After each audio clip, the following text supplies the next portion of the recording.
Iya, Pak. Oke, Nurul. Jadi apa nih yang bisa kita diskusikan? Kamu ada pertanyaan apa?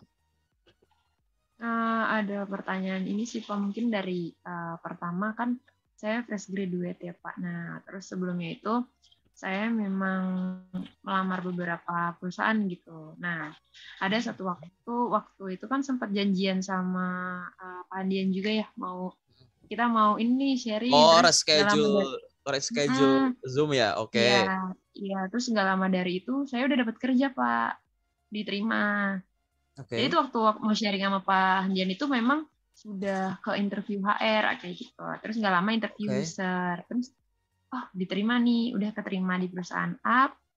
Heeh. Awalnya pokoknya ya aku mau ditempatin di luar dari yang jurusan aku. Oke, nggak Mm-mm. apa-apa. Cuman aku masih berpikir, terus nggak Mm-mm. lama ada pengumuman lagi dari perusahaan B. Kalau aku keterima di situ. Akhirnya aku Mm-mm. ngambil perusahaan B. Nah, ini sih Pak, aku pengen nanya. Ternyata kalau offering letter dan work agreement itu beda ya Pak? Oh, ya jelas dong. Mm-mm. Gitu. Terus sorry, yang perusahaan A akhirnya gimana? Statusnya kamu gimana? Udah diiyain atau gimana? Statusnya sekarang jadi gimana?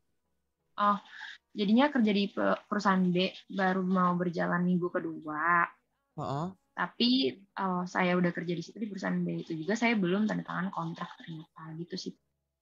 Kamu udah kerja di perusahaan B, tapi B belum. tapi waktu itu Kalau belum perusahaan tanda A tangan kontrak gimana? kan. Waktu itu baru offering Perusahaan A doang. emang saya belum udah offering terus mau disuruh datang ke situ karena saya pas melihat surat ininya sempat difotokan dan ternyata ditempatkannya bukan di tempat yang saya lamar jadi saya Tempat itu posisi jabatan atau kota? jabatan Pak. Oh, oke. Bukan terbidangnya saya ini yang mau gitu terus akhirnya saya keluar jadi saya mengundurkan diri gitu tapi dengan cara yang baik-baik kayak gitu dan dimaklumi juga nggak apa-apa seperti itu sih Pak. Terus kalau untuk yang ini tadi tuh saya mau konsultasi ke Pak Hmm. Handian tuh ini sih Pak, jadi saya kan udah di perusahaan B kerja berjalan 2 minggu ternyata kan waktu itu memang kendalanya belum tanda tangan kontrak itu memang masih karena hold gitu Pak. Kontrak itu di luar kota karena memang direkturnya sendiri ada di luar kota seperti itu kan Pak. Akhirnya ya sudah terhold tapi saya sudah mulai masuk kerja.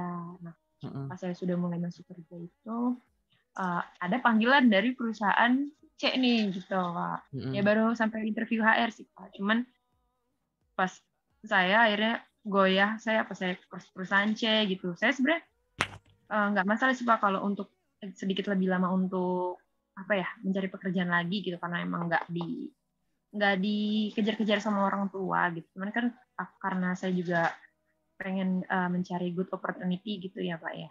Terus tapi saya belum tanda tangan di perusahaan B ini dan memang saya dari awal sebelum masuk perusahaan B saya bilang ke HR-nya kalau saya memang sedang mengikuti beberapa tes gitu.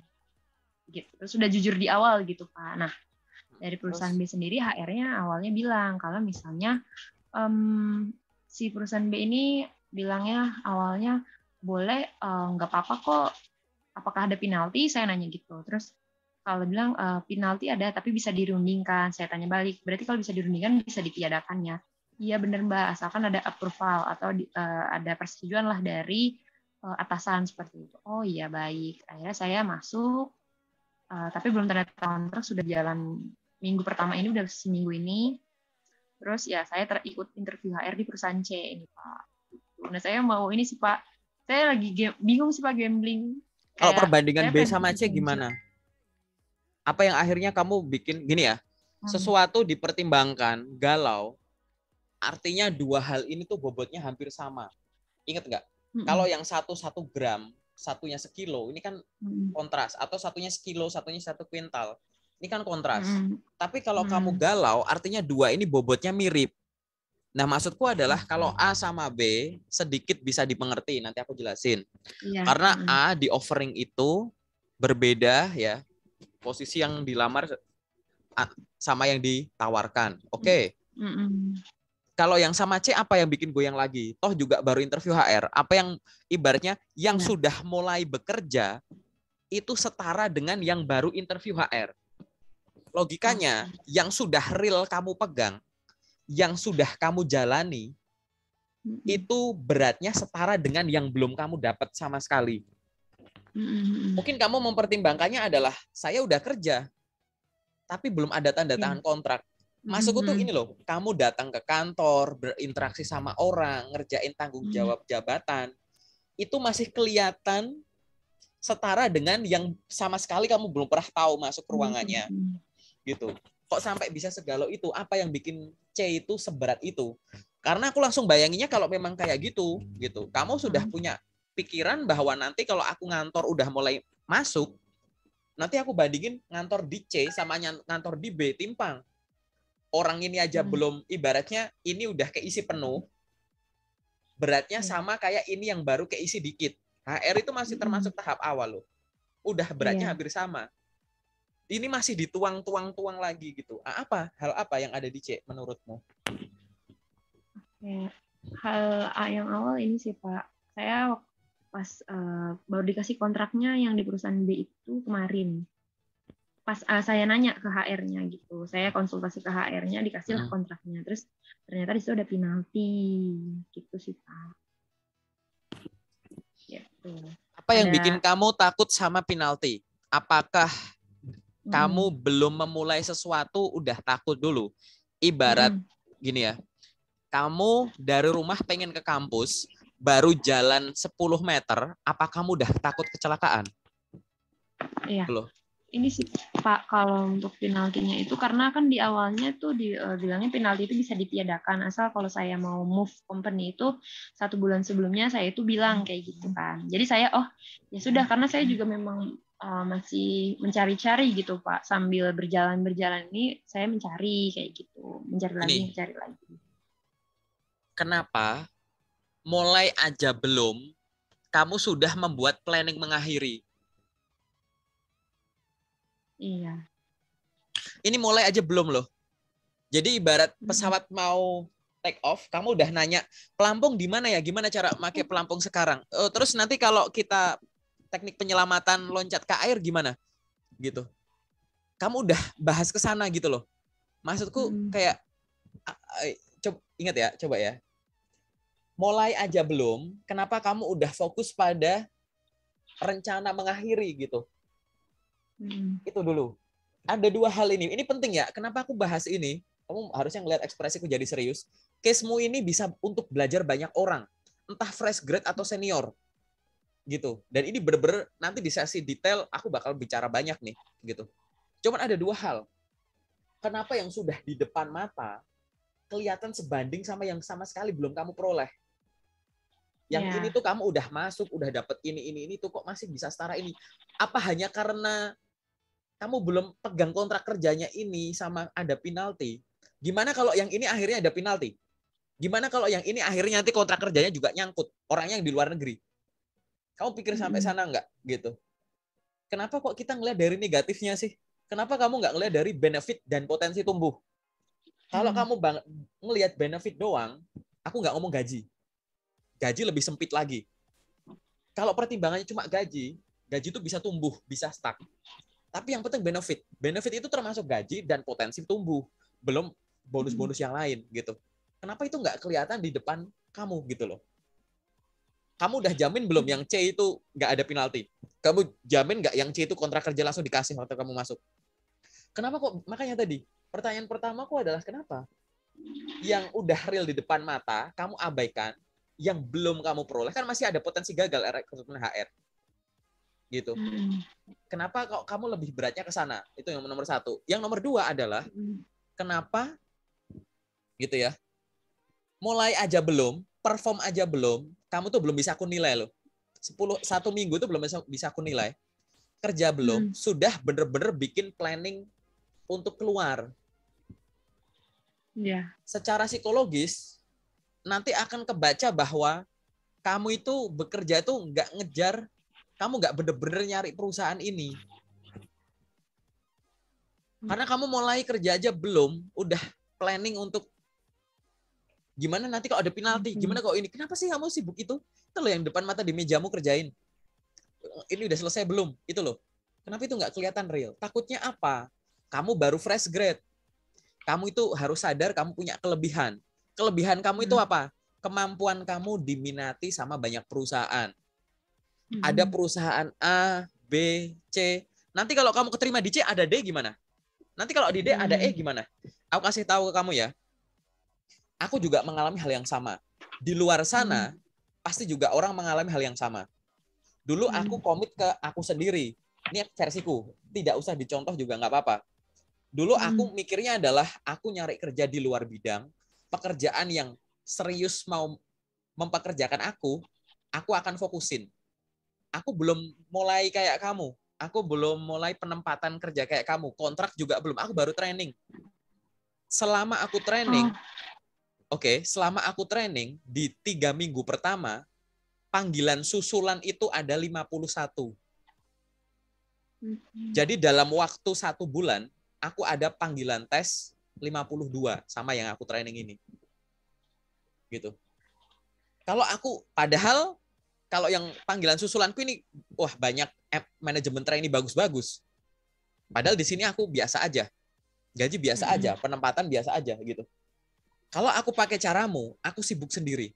Ingat ya, kesesuaian itu tidak harus 100% cocok. Oke? Terkadang gitu, kita memang harus menemukan yang kita inginkan. Gitu kan? Sesuai yang dipengen yang 1, 2, 3 gitu. Tapi kalau kamu loncat-loncat semacam tadi, yang tadinya kamu dinilai dibutuhkan, diinginkan oleh banyak perusahaan, kalau nanti jadi habit itu nggak sekarang. Kalau kamu udah punya pengalaman kerja, jadi habit, akan ada momen, aku nggak bilang pasti, tapi cenderung kamu akan jadi orang yang sama sekali tidak dibutuhkan. Sama industri manapun. Karena habit tadi bisa terbaca. Pertama terbaca dari CV, yang kedua dari background check.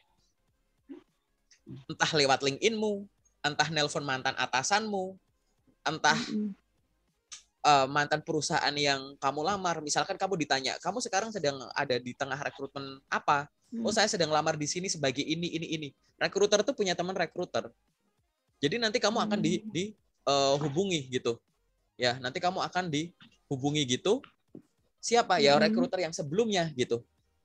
Oke? Jadi rekruter itu akan menghubungi, bener nggak nih orang gimana? Bener nggak nih orang ini gimana? Gitu. Bener lagi ngelamar di sini nggak gitu. Nah, maksudnya tuh takutnya obrolan tadi loh. Sebelum kebentuk kesimpulan, ya gitu. Mengukur tingginya langit nggak akan ada selesainya. Oke? Mengukur dalamnya laut nggak akan ada selesainya. Mengukur apa? Daun tanaman bagus nih. Mana daun yang lebih muda? Kamu nemu daun yang muda, pasti nanti ada tunas jadi daun muda lagi terus gitu. Kamu ngukur itu nggak akan ada selesainya. Tapi yang jelas kamu punya waktu terbatas. Paham nggak? Gitu. Kamu punya waktu terbatas. Jadi maksudku adalah, yuk jangan sampai, ini memang tantangan dalam awal berkarir itu memang semacam itu. Nggak ada panggilan, sekali ada panggilan banyak. Kamu seriusin ke B, ke C, ke D gitu. Kamu nanti kalau kayak begini-begini terus, nggak aku stop, takutnya kena blacklist. Blacklist dari perusahaan sebelumnya, blacklist dari calon perusahaan. Karena ceritamu udah muter tuh. Kayak gitu. Jadi, aku pengen menyarankan ini, karena ini masih belum cenderung ke sana, tapi aku tahu ada potensi ke sana, gitu. Jadi, cobalah berintegritas. Jangan kelihatan kamu milih atau pindah-pindah itu bukan karena passion kamu dalam bekerja di situ. Setiap perusahaan itu akan seneng, ya. Setiap perusahaan itu akan seneng kalau gini, aku akan memprioritaskanmu, aku akan memilihmu sebagai orang yang cocok di posisi ini. Tapi tolong perlakukan yang sama, gitu. Kita nggak bakal memprioritaskan orang yang tidak memprioritaskan kita dong. Kita nggak bakal fokus sama orang yang nggak fokus sama kita. Lah kalau kamu keputusannya bisa pindah-pindah semudah itu, gitu, ya berarti yang kamu kejar di perusahaan ini nggak yang, kan kamu ngadepin interview. Di interview pasti ditanya dong, kamu gimana soal ini itu. Kamu di situ jangan-jangan bohong. Kamu bilang suka, pengen ada di posisi ini. Orang ada tawaran rumput tetangga hijau sedikit aja langsung geser kok. Gitu. Itu sudut pandang perusahaan. Kebetulan aku bukan HR, aku user. Maka aku akan memberikan nasihat itu. gitu. Nggak gampang goyang gitu. Cuma ada godaan dikit goyang-goyang gitu. Makanya tadi silahkan jawab. Apa jaminannya yang C ini apalagi belum keterima, kau pasti lolos. Apa jaminannya kontrak kerjamu sesuai dengan yang kamu inginkan? Oke, mungkin dia nggak ada penalti. Barangkali ada misalkan kamu nggak boleh nikah 2 tahun. Kamu mau ditempatkan di mana saja. Misalkan lokasinya kamu daftar penempatan katakanlah Jakarta, ternyata nanti lokasinya harus mau tempatkan di mana aja. Kamu harus mengikuti ini itu. Kayak gitu loh. Kamu ngejar itu nggak ada selesainya. Yang harus kamu lakukan apa? Bikin karir plan. Pendidikan yang aku punya sejauh ini, pengalaman yang aku punya ini, tanggung jawab yang aku punya ini, dan akhirnya sekarang aku punya skill ini. Nah, setelah aku punya ini semua, aku pengen ada rencana begini, gitu. Nah, itu silahkan lakukan. Ingat ya, jangan kayak ada tiupan dikit goyang, gitu. Ini aku harus mengingatkan kamu dan teman-teman yang lain, dan bagusnya adalah ketahuan di sini, gitu. Jadi nanti biar pergerakan ke depannya nggak goyang atau bingung apa-apa lagi, gitu. Jawaban simpelku ya satu, kalau memang tadi kasus A, gitu ya, ini buat studi kasus bagus banget ya. Kasus A akhirnya tidak kamu ambil ya nggak masalah, baru offering itu bukan kontrak kerja. Jadi kamu berhak untuk memutuskan menerima atau menego atau menolak offering tersebut. Belum ada ikatan, boleh, nggak masalah. Apalagi tadi faktornya tadi, itu nggak apa-apa. Karena masing-masing orang juga berhak. Apalagi sifat yang di-offeringkan adalah tidak sesuai dengan yang dilamar. Itu nggak apa-apa, wajar kok. Gitu. Orang saya nyarinya itu kok. Gitu. Saya lagi mau beli bakso, Anda nawarin aku gado-gado gitu. Ya saya berhak. Karena saya lagi pengen makan itu. Oke, di situ masih ada realistisnya. Cuman kalau akhirnya ada perusahaan C yang baru HR ini loh, gitu. Ingat ya, perusahaan kalau mungkin rekruternya bisa baca dari awal, semua perusahaan tidak akan memberikan kesempatan ke karyawan yang sejak awal sudah ketahuan akan meninggalkan perusahaan itu, cepat atau lambat. Di interview misalkan, aku kemarin habis upload video di YouTube, mungkin kamu nanti tonton ya di bagian pertanyaan interview gitu. Aku nanya, apa cita-cita Anda? Gitu. Kamu daftar sebagai posisi A, katakanlah QA gitu. Aku nanya, apa cita-citamu? Saya bercita-cita untuk menjadi seorang entrepreneur, di mana saya memiliki bisnis ini itu. Pertimbangan ini bisa jadi faktor kamu akan nilainya bukan positif tapi negatif. Kenapa? Kamu ingin jadi entrepreneur misalkan. Jadi cepat atau lambat nih orang lebih milih bisnis sendiri daripada kerja di sini. Nah kita pengen ada orang yang kita rekrut kalau bisa di sini sampai pensiun. Kita tumbuh bareng, kamu memberikan kontribusi, kita berikan hak yang memang jadi hak kamu jadi hebat gitu. Tapi dengan jawaban semacam tadi, sejak awal kita tahu, cepat atau lambat kamu akan ninggalin kita. Pasti nggak bakal lolos. Atau biasanya pertanyaan interview. Kalau tidak lama, tapi nggak semua perusahaan peka untuk mengeluarkan pertanyaan ini. Mereka ada yang memang nggak ngeluarin karena belum membaca kamu akan melakukan semacam itu, atau mungkin ada yang melakukannya tapi dengan cara yang lain. Contohnya pertanyaan interview, kalau tidak lama setelah kamu menerima setelah tanda tangan kontrak gitu, kamu ada tawaran dari perusahaan dengan benefit lebih besar, perusahaan lebih terkenal, apa yang akan kamu lakukan? Kamu menjawab pertanyaan ini dengan ragu, bisa kamu nggak lolos ke tahap selanjutnya. Padahal kita lagi ngomongin, karena interview tuh bayangin antara realita, ya masa kini dan masa depan. Kita menimbang-nimbang kamu tuh kayak gitu. Kamu nggak bisa bohong di sini. Rekruter itu orang yang sudah memiliki pertanyaan yang disetting untuk bener-bener ya memancing keluar isi hatimu yang paling dalam dan isi pikiranmu paling dalam. Aku nggak ngomong user, rekruter, HR, gitu. Pertanyaan ini nggak jarang akan dimunculkan di beberapa interview gitu. Biasanya pertanyaan ini akan muncul melanjutkan pertanyaan yang tadi udah kamu sebut. Apakah sekarang Anda sedang dalam proses rekrutmen perusahaan lain? Bisa disebutkan mungkin gitu. Nah, gitu. Oh, biasanya akan lanjut ke pertanyaan ini.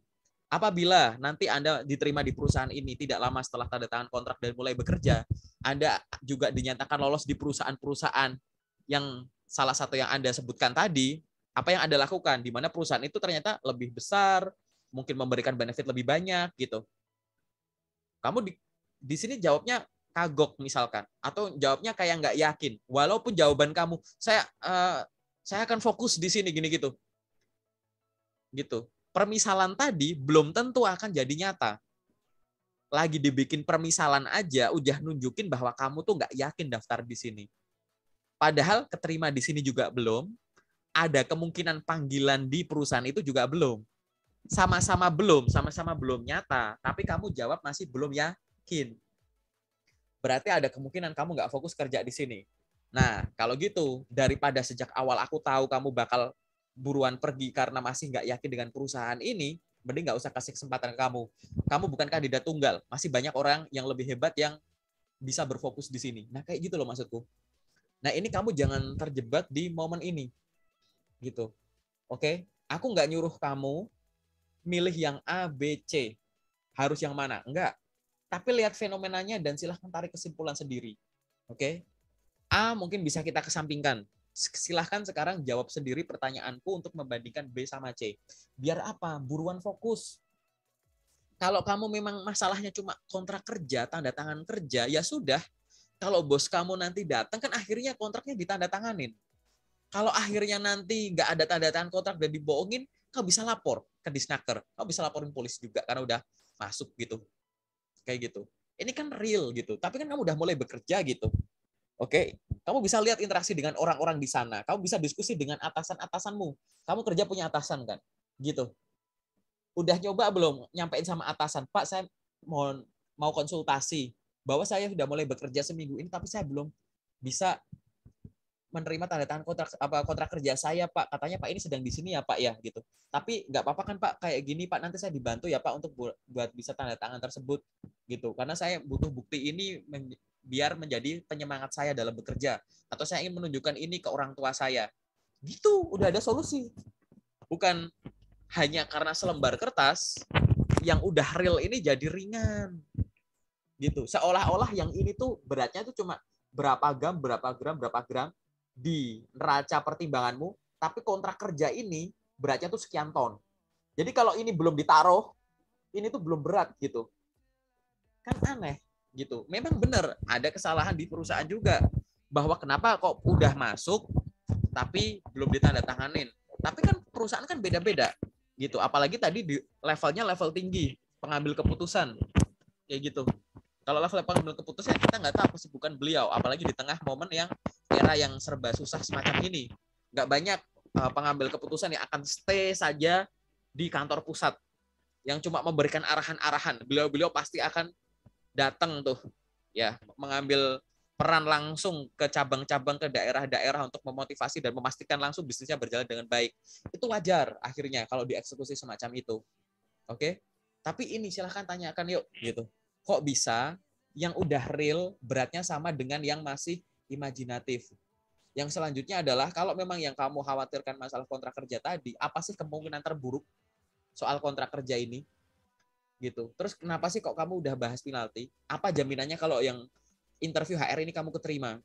Apa jaminannya di kontrak kerja dia nggak bermasalah? Setiap orang terkadang harus mengambil keputusan yang susah. Tapi kita harus berani mengambil keputusan dengan mengorbankan keputusan yang lain. Ingat ya, kita harus mau mengambil sesuatu dengan mengorbankan sesuatu.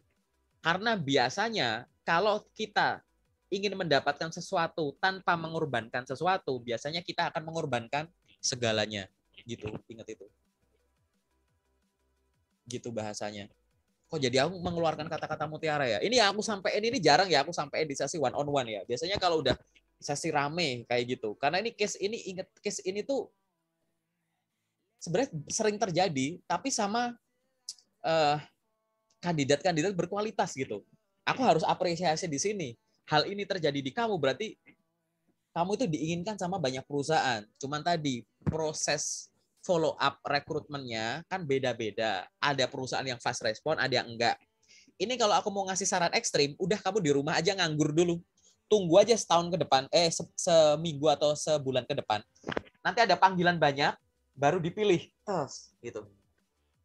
Pada kamu kesini, ada bagus dikit kesini, akhirnya apa kebacanya? Ya kamu ngambil ini daripada aku di rumah aja Kak, nggak ada yang pasti. Tapi setelah ada yang pasti, ditinggalin gitu aja. Jadi interaksi kemarin-kemarin nggak kamu anggap. Kamu egois mikirin dirimu sendiri. Nanti nggak berintegritas takutnya dinilainya. Ini bener-bener masih beginning. Dari jadwal reschedule sampai sekarang masih pendek. Keputusanmu sama yang A, aku anggap tepat. Gitu. Karena memang ya tadi, itu udah kembali ke masing-masing. Tapi kalau keputusanmu di B sama di C, goyang gara-gara hal tadi, gitu ya. Di sini aku pengen yakinin, gitu. Hak kamu, kalau untuk mau ngambil yang B atau yang C. Tapi, tadi, tolong dijawab dulu ya dalam hati kamu, gitu ya. Kenapa kok yang sudah nyata kelihatan setara dengan yang masih belum nyata? Kenapa kok kamu mempertimbangkan kontrak kerja belum ditandatanganin sampai seolah-olah kamu sudah menjamin masalah kontrak kerja dan yang lain-lain? Kan kalau yang kayak gini kan masalah cuma kontrak kerja aja sama sistem penalti. Kamu nggak bisa, yang lain nggak ada masalah. Apa jaminannya yang dua ini juga masalahnya cuma dua hal ini? Kalau sama gimana? Kalau ini malah lebih parah gimana? Kamu pengen, permisi Bu, yang kemarin saya nggak jadi, saya lanjut di sini ya. Kamu mau gitu? Gitu. Atau yang lain lagi gitu. Kamu nanti kalau ada yang B gimana? Ada yang E gimana? Terus aja gitu. Nanti akhirnya aku bukan pihak yang berkepentingan di sini. Aku bukan kamu, aku bukan perusahaan yang akan terima kamu. Tapi yang aku lihat adalah ini bukan karena passion kamu pengen kerja. Banyak orang yang kerja itu apa? Saking passionnya nggak terlalu peduli soal gaji. Karena yang dia pikirkan adalah insentif. Termasuk gaji dan kemungkinan tumbuh, kesempatan untuk kenal itu orang, kesempatan untuk menghandle ini banyak, kesempatan untuk memakai software premium yang nggak mungkin kamu install di rumah gitu. Orang ini juga kadang nggak tahu waktu, udah disuruh pulang, kalau nggak diusir, nggak diingetin, nggak bakalan pulang kayak gitu. Ya ini artinya kayak gitu. Aku nggak minta kamu tuh kayak begitu ya, extra miles kayak begitu gitu. Nggak, itu nanti dulu gitu. Ini lebih tadi. Sebenarnya kamu nyari kerja itu cari sesuai passion, nyari duit, apa ngisi waktu aja daripada aku di rumah. Gitu. Inilah ujian kedewasaan transisi dari dunia pendidikan ke dunia profesional. Hal semacam ini juga bisa terjadi nggak cuma pada saat kamu mau ibaratnya onboarding ya. Waktu offboarding juga sama. Waktu aku memutuskan untuk resign, ternyata ada godaan naik jabatan.